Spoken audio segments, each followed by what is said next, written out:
каждого города есть своя единственная, неповторимая история, свои герои, свои победы. Достояние любого города – его люди.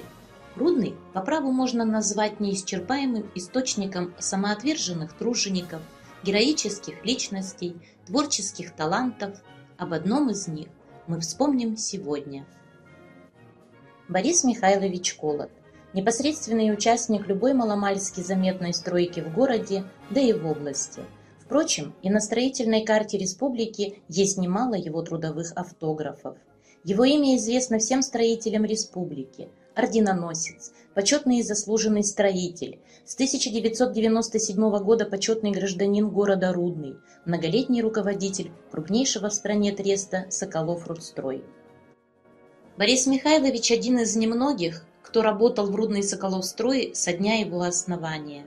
И в трудовой книжке одна запись: принят в трест Соколов-Рудстрой.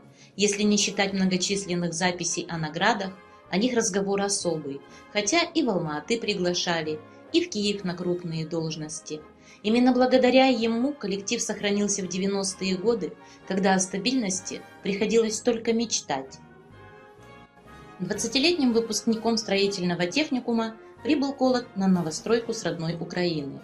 Рабочая биография будущего президента крупнейшего строительного подразделения началась с должности каменщика. Впрочем, в рядовых он ходил недолго. Тогда профессионально росли быстро, особенно такие, как Колот, стремительные и умелые, не боящиеся ни труда, ни трудностей, не считающиеся со временем. Скоро Бориса назначили мастером горжилстроя. Потом была прорабская должность, доверили самостоятельно строить большой больничный комплекс. Это было испытание на зрелость, и выдержал он его на отлично. Свидетельство тому – очередное повышение по службе. Назначили главным инженером строительного управления. Дальше начальник управления, главный инженер треста, его управляющий. Самым крупным строительным подразделением страны Колот руководил более 20 лет. И не только Рудный возводил Борис Михайлович. Соколовстроевцев с нетерпением ждали на многих новостройках Казахстана. Если карту страны утыкать флажками на тех местах, где что-либо строил Колот, то от обилия таких значков в глазах заребит. Профессионал высокого класса.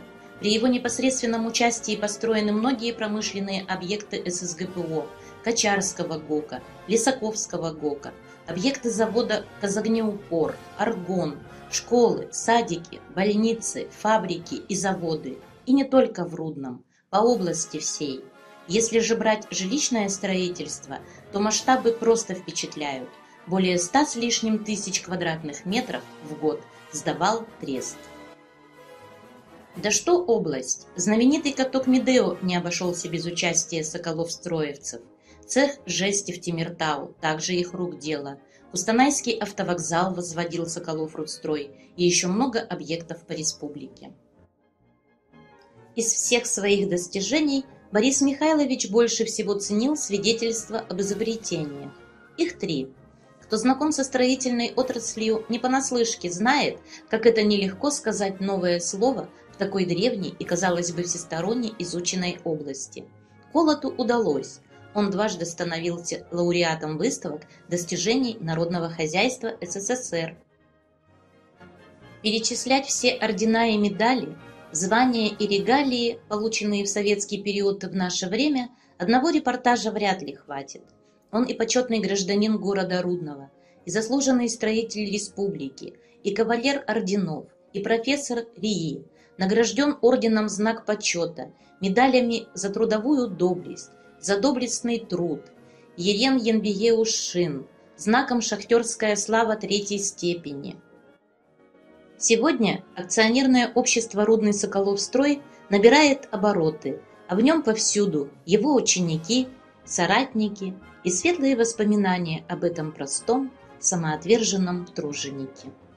Сколько интересных, ярких и талантливых личностей, сколько реализовано смелых инициатив и совершено открытий. Мы гордимся людьми, которые внесли свою лепту и частичку своей жизни в историю нашего родного города.